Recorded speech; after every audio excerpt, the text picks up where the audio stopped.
नारायण नारायण। जाणूनी भक्तांचे मानस, तेथेची प्रकटसो जगन्निवास।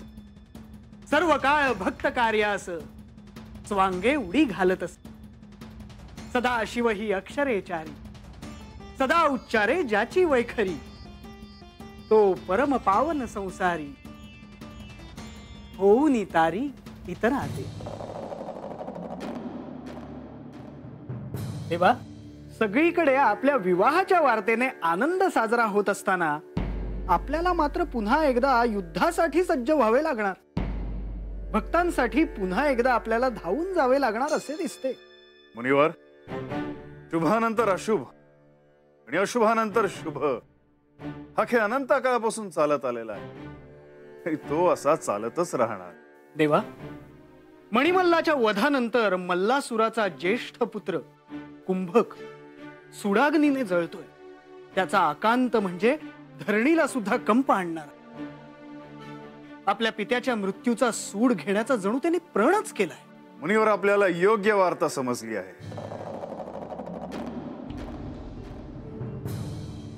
आपण दैत्य कुळात जन्माला आलो, ही व्यथा कुंभकाला होतीच, परंतु त्या व्यथेचं रूपांतर अहंकारामध्ये कधी झाले त्याचे त्याला समजले नाही।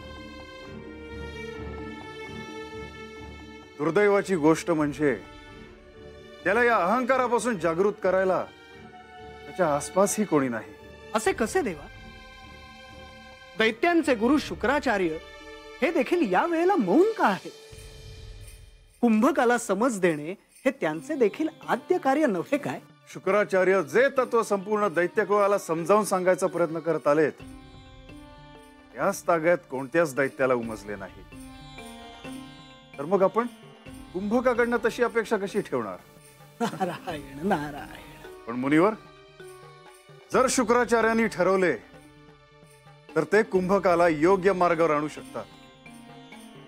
तसेच संपूर्ण दैत्यकुळाचाही उद्धार करू शकतात। ही सर्व आपलीच लीला आहे देवा। पण देवा, हे सर्व आत्ताच घडायला हवे का?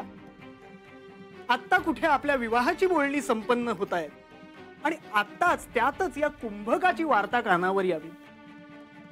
देवा, या सगळ्याचा परिणाम आपल्या विवाह कार्यावर तर होणार नाही ना? कदापि नाही। तर मुनिवर, आपण निश्चिंत असा।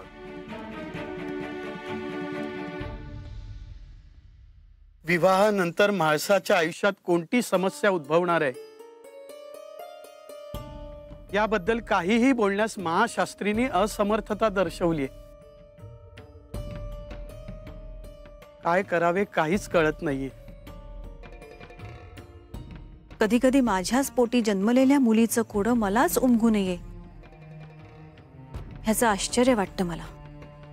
ती कधी काय करेल हे सांगणेच अवघड।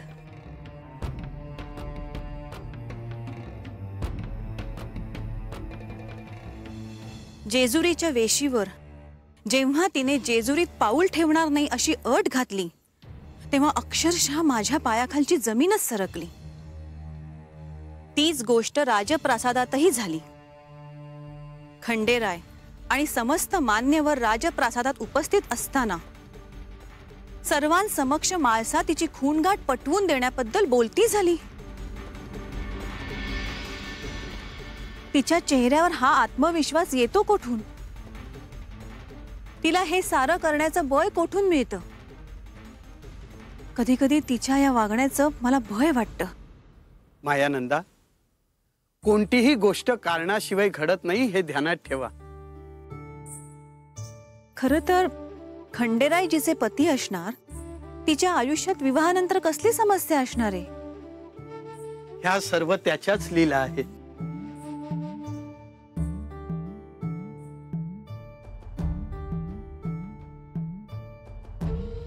जे अटळ आहे ते घडणारच आहे।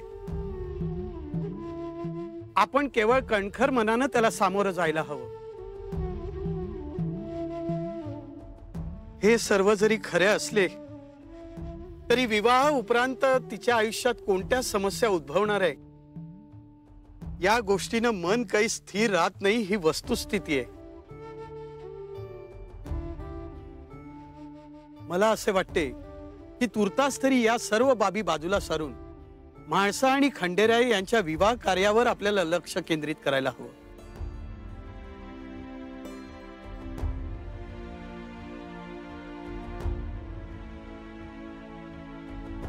शक्यतो म्हाळसाला कुठल्या नियम आणि अटींमध्ये वागवू नका. तिच्याशी थोडं प्रेमानं वागा.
अरे देवा.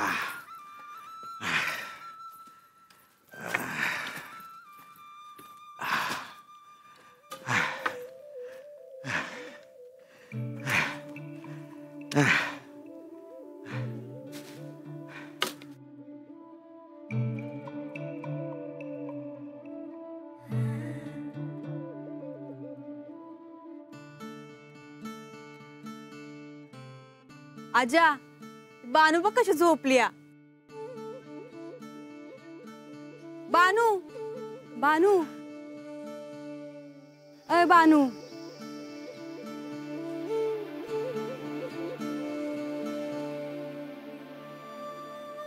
ए म्हणजे राहू दे. डोळा लागलाय तिचा.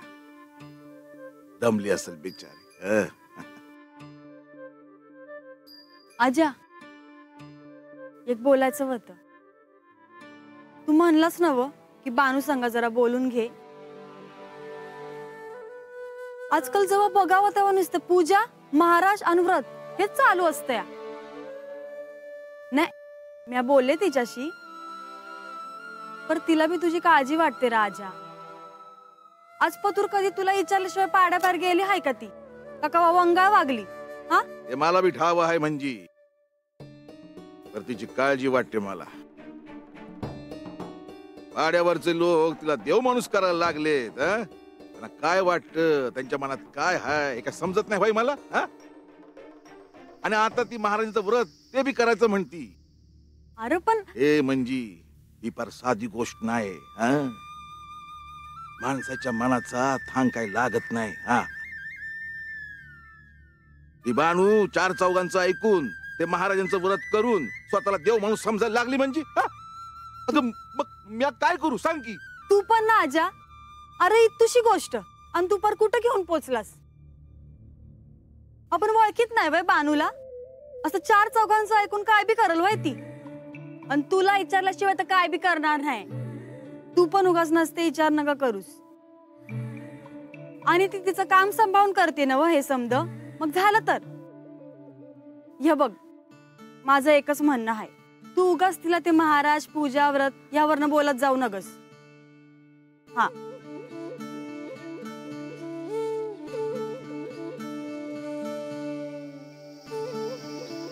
अन्नसते विचार करू नगस. आले म्या.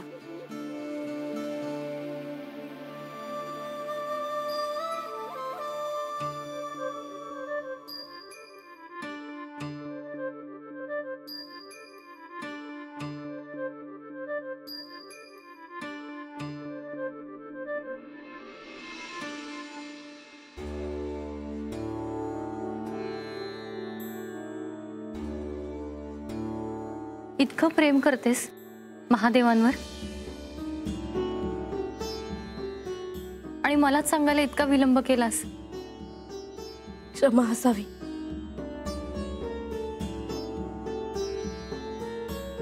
तुझ्यामुळे मात्र आज एक गोष्ट मला समजली. महादेवांवर इतकं उत्कट प्रेम करणारं अजूनही कुणीतरी आहे. अन्यथा मला असं वाटत होतं की माझ्या इतकं प्रेम कोणी दुसरं करूच शकत नाही.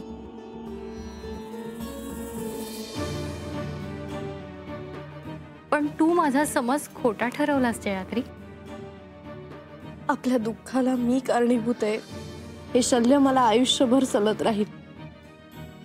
मी महादेवांवर इतकं प्रेम का करते हेच मला कळत नाहीये.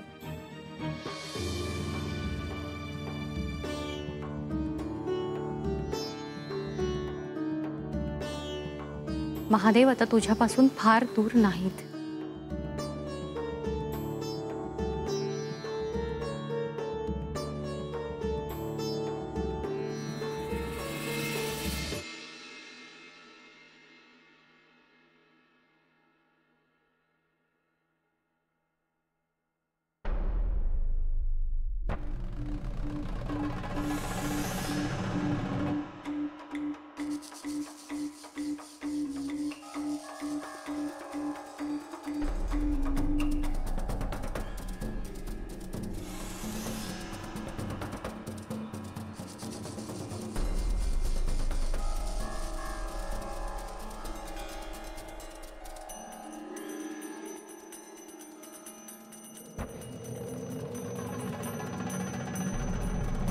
बानू, हे बानू, काय झालं?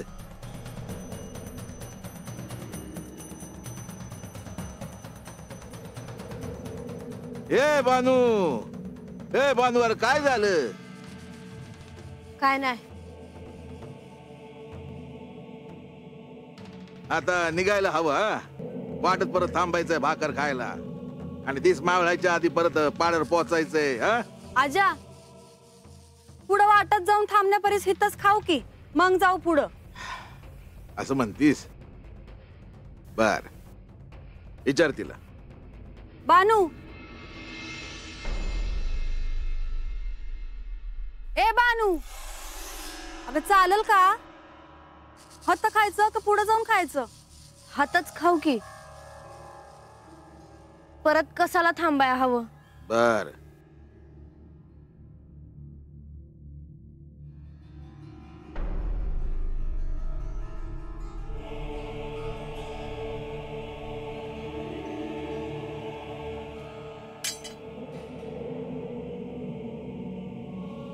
ये बानू, ये की ये. ये.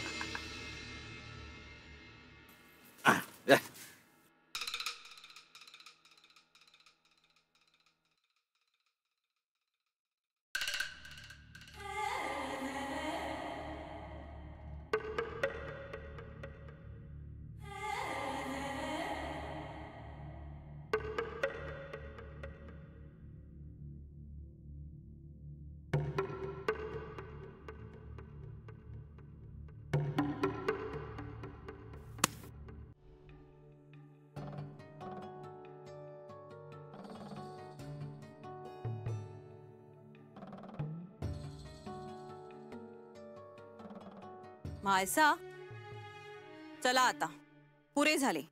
तिकडे सगळे आपली प्रतीक्षा करत असतील. आई तुझा, मी आलेच. मायसा, अगं हा निर्जन परिसर आहे. काय करणार आहेस तू इथे थांबून? काही नाही, मला लतिकाशी बोलायचे आहे. ते मंदिराजवळ तुम्हाला सर्वांसमक्ष बोलता येणार नाहीये का? प्रत्येक वेळी तू म्हणतेस की मी तुला सांगत नाही. आता मी तुला सांगून जाते आहे तर तू ऐकत नाहीयेस. आई आलेच ना मी थोड्या वेळात.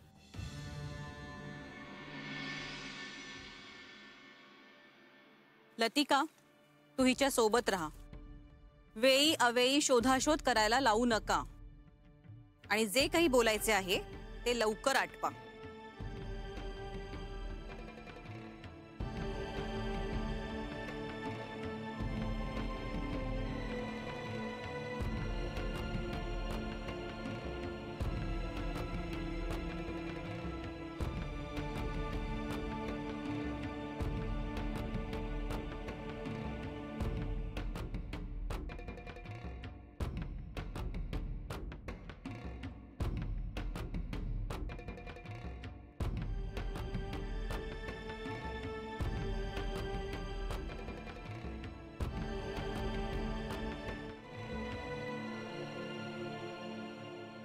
मी म्हाळसा.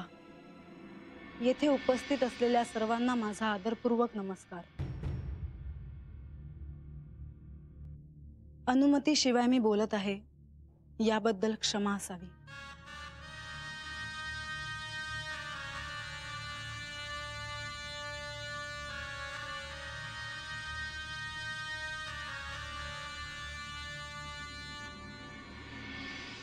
काय ग, काय बोलायचंय आमच्या माणसाला? जेजुरीत प्रवेश करण्याआधी मी एक अट घातली. राजवाड्यात खंडरायांसमक्ष साऱ्यांसमक्ष मी खूनगाठीची साक्ष मागितली. हे सगळं आठवताना मला असं वाटतं की माझं काही चुकलं होतं का? चूक आणि बरोबर असं ते नाही म्हणता येणार, पण एक गोष्ट मात्र नक्की, हा, माझ्या पायाखालची जमीन सरकली होती. हे एवढं सगळं करण्यासाठी तुझ्यात बळ येतं कुठून? तुला लक्षात कसं येत नाहीये मला काय म्हणायचंय ते? हे सगळं घडल्याबद्दल मला खंडेरायांना क्षमा असावी असे म्हणायला हवे होते. एवढं सारं होऊन सुद्धा त्यांनी तुला त्यांची भार्या, पत्नी होण्याचा मान दिला. त्या अर्थी क्षमा मागण्याची वेळ निघून गेलीये असं मला वाटतं. आणि मला असा प्रश्न पडतोय की जरी आता तुला त्यांच्याशी बोलायचं झालं तरी आत्ता ते कसं शक्य आहे?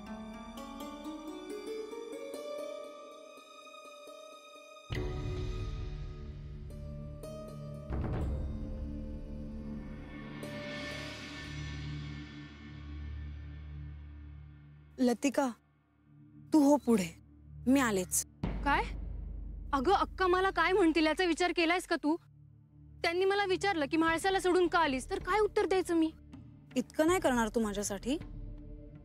म्हाळसा, मी येते काही वेळात, मला एकटीला थांबू दे. ठीक आहे, पण कृपा करून काही गडबड करू नकोस.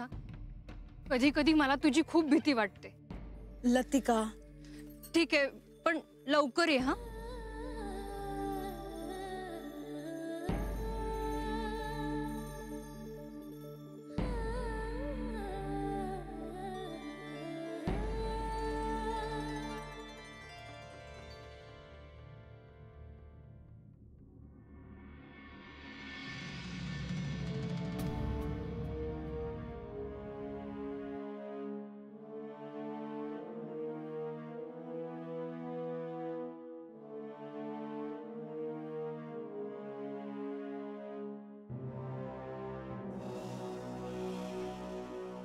रंगा, गड्या हितच धरूया आजाला. नाही गड्या,